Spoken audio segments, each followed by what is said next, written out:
مجھے بتائیے کہ کیا جو سید صاحب ہیں، جتنے بھی سادات اکرام ہیں، ہمارے سر کا تاج ہیں، مجھے بتائیے کیا وہ شریعت کے پابند نہیں ہیں؟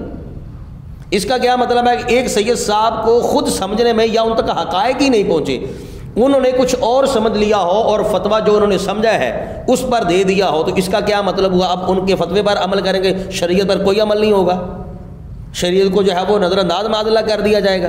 تو مجھے بتائیے اگر ان کی سند آپ کو قابل قبول ہے تو پھر مجھے بتائیے وہ تو الیاس عطار قادری صاحب کو اللہ کا ولی مان رہے ہیں، آپ کیوں نہیں مانتے؟ آپ کہتے ہیں فتویٰ دینا حرام ہے۔ حوالہ آپ ان کا دے رہے ہیں کہ جو الیاس عطار قادری صاحب کو اللہ کا ولی مان رہے ہیں، اور آپ یہ کہہ رہے ہیں کہ الیاس عطار قادری صاحب جو ہے وہ ان کے فتوے پر عمل کریں۔ وہ بھائی آپ جن کو مان رہے ہیں وہ تو آگے ہمارے الیاس قادری صاحب کو آپ کیوں نہیں مانتے؟ آپ کو کہاں پہ مرچ لگی ہوئی، آپ کیوں تکلیف میں ہیں؟ اب دیکھیے ان کی کم عقلی دیکھیے گا کہ کتنے یہ بے وقوف ترین، یہ پورے کا پورا ٹولہ ہی بے وقوف ہوگا، یقین کیجیے۔ میں بڑے محتاط انداز میں، ہو سکتا ہے آج میں کچھ جذباتی ہو جاؤں، میں حیران ہوں کہ یہ دیکھیے آپ کہتے ہیں کہ مولانا الیاس عطار قادری صاحب جو ہے یہ اشرف آصف جلالی صاحب پر یہ گمراہی کا فتویٰ لگائیں، گستاخی کا فتویٰ لگائیں، اعلان برات کریں۔ ایک طرف یہ کہہ رہے ہیں کہ ان کو جو ہے وہ کوڑے لگائیں، ان کو جو ہے وہ گستاخی کا فتویٰ لگائیں، ان پر ان سے اعلان برات کریں۔ اس قسم کے جملے گستاخی والے بھی موجود ہیں، آپ سن سکتے ہیں اگر آپ نے توجہ نہیں کی تو۔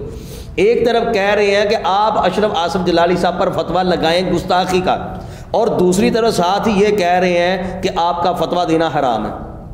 اب آپ دیکھ لیں کہ ہے ندی کو پٹ سے دے، یہ اتنے بے وقوف آدمی ہیں۔ بھئی جب ایک بندے کا آپ کے نزدیک فتویٰ دینا حرام ہے تو پھر اب فتویٰ کیوں مانگ رہے ہیں؟ اگر وہ فرض کریں کہہ بھی دیتے ہیں کہ یہ اشرف آصف جلالی صاحب گستاخ ہیں تو آپ پھر مان لیں کہ پھر جائز ہو جائے گا۔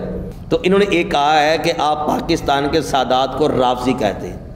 میں سب سے چھوٹا بندہ ہوں لیکن بات سب سے شاید بڑی کر جاؤں گا، ان میں اتنی ہمت اور جرت نہیں ہے۔ اگر غیرت مند ہے نا یہ چھپن چھپان، تو یہ ثابت کر دے، کوئی ایک ویڈیو پروف دکھا دے، کوئی کتاب دکھا دے جس میں یہ پاکستان کے سادات کو انہوں نے رافضی کہا۔ آپ یہاں سے اندازہ لگا لیں کہ ان کی دھاندلی کا، ان کی خیانت کا، ان کے بہتان اور جھوٹ لگانے میں یہ اتنے بے باک ہیں کہ ان کی عقلیں اتنی جو ہے وہ گر چکی ہیں، اس وقت ان کو یہ سمجھ نہیں آتی کہ ہم کیا بک بک کر رہے ہیں۔ بسم اللہ الرحمن الرحیم، السلام علیکم ورحمۃ اللہ وبرکاتہ۔ کیسے ہیں جناب؟ خیریت سے؟ اللہ تعالیٰ خوش رکھے، دارائن کی نعمتیں برکتیں ہم سب کا مقدر اور نصیب فرمائے۔ ناظرین، آج کی ویڈیو کچھ لمبی ہونے کا امکان ہے لیکن گزارش کروں گا کہ مکمل ضرور سنیے گا، آپ کے لیے سننا انتہائی اہم اور ضروری ہوگا۔ کیوں ضروری ہوگا؟ وہ آپ ویڈیو دیکھیں گے، سنیں گے، آپ خود ہی اندازہ لگا لیں گے کہ ہاں یہ ضروری تھا۔ اس پر اگر میں زیادہ کلام کروں گا تو مزید طویل ہونے کا امکان ہے، لیکن میں چاہتا ہوں کہ جتنی مختصر ہو جائے لیکن جامع رہے تاکہ ہم سب کا اس میں فائدہ ہو۔ ناظرین، آپ جانتے ہیں مفتی حسان عطاری صاحب پر جو ہے وہ ایک سوال ہوا تھا زید کا نام لے کر، زید کا نام لے کر انہوں نے جواب دے دیا۔ یہ جو پنڈی نام کا مشہور ایک گروپ ہے نا، ان میں جو سر فہرست اس وقت سوشل میڈیا پر چل رہے ہیں وہ ہیں مفتی حنیف قریشی صاحب۔ ان کو اچھی خاصی تکلیف ہوئی مفتی حسان صاحب کے جواب پر۔ ان کے بعد یعنی کہ حنیف قریشی صاحب کے بعد اب ایک اور درد اٹھا ہے، وہ ہے جناب چمن زمان صاحب۔ چمن زمان صاحب کو جو ہے وہ لوگ چول زمان بھی کہہ رہے ہیں اور ان کو چھپن چھپان بھی کہہ رہے ہیں۔ چھپن چھپان کس وجہ سے کہہ رہے ہیں وہ آپ جانتے ہیں کہ ایک وقت تھا کہ جب سوشل میڈیا پر ان کے اچھی خاصی دھلائی ہو رہی تھی، لوگ مذاق بنا رہے تھے۔ تاریخ میں شاید یہ پہلا چانس ہوگا کہ لودھرا کے اردا گرد جتنی بھی مساجد ہیں، تقریباً مدارس ہیں، وہاں پر ان کو ڈھونڈا جا رہا تھا اور باقاعدہ اعلانات ہو رہے تھے کہ چمن زمان صاحب نے مناظرے کا چیلنج کیا تھا، ہم آگے ہیں، یہ کہاں ہیں؟ تب سے یہ چھپے ہوئے ہیں۔ اب بس ایک ہی کام ان کا رہ گا، بے شرموں کی طرح آتے ہیں، موبائل سامنے رکھتے ہیں، کچھ نہ کچھ جو ہے وہ ٹاں کرتے ہیں، لوگوں کو جو ہے وہ بیوقوف بنانے کی کوشش کرتے ہیں۔ اب انہوں نے حملہ کر دیا پھر ایک مرتبہ، اور اتنے جھوٹ بولے انہوں نے، میں وہ ویڈیو آپ کے سامنے رکھوں گا بغیر کٹنگ کے، جو ہے تقریباً 12-12.25 منٹ کی ان کی ہوگی تقریباً، وہ میں نے آپ کے سامنے رکھنی ہے، آپ خود سن لیجئے۔ پھر میں وہ چیزیں ہائی لائٹ کروں گا کہ جو انہوں نے الیاس عطار قادری صاحب پر جھوٹ بولے ہیں، اور کچھ ایسی چیزیں بھی میں آپ کے سامنے رکھنے جا رہا ہوں کہ آپ سنیں گے، سادہ بندہ وہ بھی یہ کہنے پر مجبور کہہ لے کہ وہ ہو جائے گا کہ یار آپ مفتی ہو، مولوی ہو، کیا ہو، آپ کا اتنا ذہن کمزور ہے کہ آپ کی باتوں میں تضاد ہے۔ یقین کیجیے آپ کو ہنسی بھی آئے گی، غصہ بھی آئے گا، اور آپ اس کا مزہ بھی لیں گے۔ آئیے جناب، سب سے پہلے ہم سنتے ہیں چمن زمان صاحب کو، جن کو المعروف چول زمان یا چھپن چھپان کہا جاتا ہے۔ اس کے بعد ہم انشاءاللہ تعالی ان کی غلطیاں اور ان کے جو جھوٹ انہوں نے بہتان باندھے الیاس عطار قادری صاحب پر، وہ ہائی لائٹ کریں گے۔ آئیے سنتے ہیں ان کو۔ بسم اللہ الرحمن الرحیم، مولا صلی وسلم دائما ابدا علی حبیبک خیر الخلق کلہم۔ ناظرین و سامعین، میں آپ کو سکرین پر ایک تصویر دکھانا چاہوں گا۔ یہ جو تصویر آپ اس وقت سکرین پر دیکھ رہے ہیں، یہ شخصیت حضور سیدنا غوث اعظم السید الشیخ عبدالقادر جیلانی الحسنی الحسینی آپ کی اولاد سے ہے۔ ان کا نام ہے ڈاکٹر سید عبدالعزیز الخطیب شامی۔ ملک پاکستان کا مذہبی طبقہ اور بالخصوص کراچی کے حضرات ان کی شخصیت سے ناواقف نہیں ہیں، اور میں مزید کچھ تصاویر آپ کو سکرین پر دکھانا چاہوں گا۔ ان تصاویر کو آپ دیکھیں۔ ان تصاویر میں آپ ڈاکٹر سید عبدالعزیز الخطیب شامی ان کو بھی دیکھیں گے، اور ان کے ساتھ عدالت اسلامی کے جو امیر ہیں الیاس ستار صاحب، وہ بھی موجود ہیں۔ ڈاکٹر سید عبدالعزیز الخطیب شامی کی شخصیت کے لیے ہمارے پاس سب سے بڑی سند یہ ہے کہ وہ حضور رحمت عالم جان عالم صلی اللہ تعالی علیہ وآلہ وسلم آپ کے نواسے ہیں اور آپ کی اولاد سے ہیں، اور اس کے ساتھ حضور سیدنا غوث اعظم شیخ عبدالقادر جیلانی رضی اللہ تعالیٰ عنہ آپ کے خانوادہ سے ہیں۔ تو یہ سند ان کی شخصیت کے لیے ہماری نظر میں بہت کافی ہے۔ لیکن کراچی کے جو ناسبی حضرات ہیں بشمول عدالت اسلامی والے حضرات، جب ڈاکٹر سید عبدالعزیز الخطیب شامی نے الیاس ستار صاحب کے لیے تعریفی جملے کہے، تو کراچی کے حضرات نے ان کے لیے کتب شام کا لفظ استعمال کیا۔ آپ میری سکرین پر وہ تمنیل بھی ملاحظہ کر سکتے ہیں کہ جو ڈاکٹر سید عبدالعزیز الخطیب الشامی کے لیے بنایا گیا اور انہیں کتب شام کہا گیا۔ ناظرین کرام، اگر ڈاکٹر سید عبدالعزیز الخطیب شامی وہ کتب شام ہو تو ہمیں اس میں کوئی جھگڑا نہیں۔ وہ حضور رحمت عالم جان عالم صلی اللہ تعالی علیہ وآلہ وسلم کی اولاد سے ہیں۔ مولا علی جو تاجدار اولیاء ہیں ان کے بیٹے ہیں۔ سیدنا غوث اعظم رضی اللہ تعالیٰ عنہ کے لخت جگر ہیں، ان کی اولاد سے ہیں۔ وہ اگر کتب شام ہو تو ہمیں اس میں کوئی جھگڑا نہیں۔ میں فقط آپ کی توجہات اس جانب لانا چاہتا ہوں کہ یہ جو ناسبی حضرات ہیں جنہوں نے آج کل اہل سنت کو رافضی کہنے کا ٹھیکہ اٹھایا ہوا ہے، اور ان تمام سنیوں کو رافضی قرار دیتے ہیں جو سادات کرام اور رسول اللہ صلی اللہ تعالی علیہ وآلہ وسلم کے خاندان کی بات کرتے ہیں، ان حضرات کے نزدیک بھی ڈاکٹر سید عبدالعزیز الخطیب شامی وہ کتب شام ہیں۔ اس مختصر سے تعارف کے بعد میں اصل بات کی طرف آنا چاہوں گا۔ چند دن پہلے یوم سیدہ کائنات کے حوالے سے ڈاکٹر سید عبدالعزیز الخطیب شامی کا ایک بیان وائرل ہوا انٹرنیٹ پر آپ اس کو سرچ کر سکتے ہیں، اردو ترجمہ کے ساتھ موجود ہے۔ اس بیان کے اندر ڈاکٹر سید عبدالعزیز الخطیب شامی نے اہل سنت کی فکر کے مطابق مسئلہ فدق پر گفتگو کی۔ سیدہ کائنات سیدۃ النساء العالمین جگر گوشہ رسول سیدہ طیبہ طاہرہ فاطمہ زہرا سلام اللہ تعالی علیہا آپ کی جانب سے سیدنا ابوبکر صدیق رضی اللہ تعالیٰ عنہ سے مطالبہ میراث اس کا ذکر بھی کیا۔ اسی دوران ڈاکٹر سید عبدالعزیز الخطیب شامی نے دنیا کے اس بدبخت کا بھی ذکر کیا، اس ناہنجار اور لعین دوران کا بھی ذکر کیا جس نے سیدہ کائنات سلام اللہ تعالی علیہا کی جانب معاذ اللہ ثم معاذ اللہ خطا کی نسبت کی۔ ڈاکٹر سید عبدالعزیز الخطیب شامی نے نہ صرف اس کو بے ادبی قرار دیا، بلکہ یہ فرمایا کہ جو شخص سیدہ کائنات سیدۃ النساء العالمین سلام اللہ تعالی علیہا آپ کی جانب خطا کی نسبت کرتا ہے، وہ شخص بے ادب ہے، وہ شخص مستحق کے تعزیر ہے، وہ شخص کوڑے لگائے جانے کا مستحق ہے۔ میں سلسلہ گفتگو کو آگے بڑھانے سے پہلے چاہوں گا کہ آپ یہ الفاظ ڈاکٹر سید عبدالعزیز الخطیب شامی کے اپنے الفاظ میں سنیں کہ وہ کیا کہہ رہے ہیں۔ ولذلك ليس من الأدب أن نقول إنها كانت مخطئة في طلبها الميراث، ومن قال إنها مخطئة فقد أساء الأدب معها، فإنه يعذر ويجلد حتى لا يتطاول أحد على سيدة نساء العالمين۔ ناظرین کرام، دنیا میں یزید گزرا، کیسا لعین ترین تھا،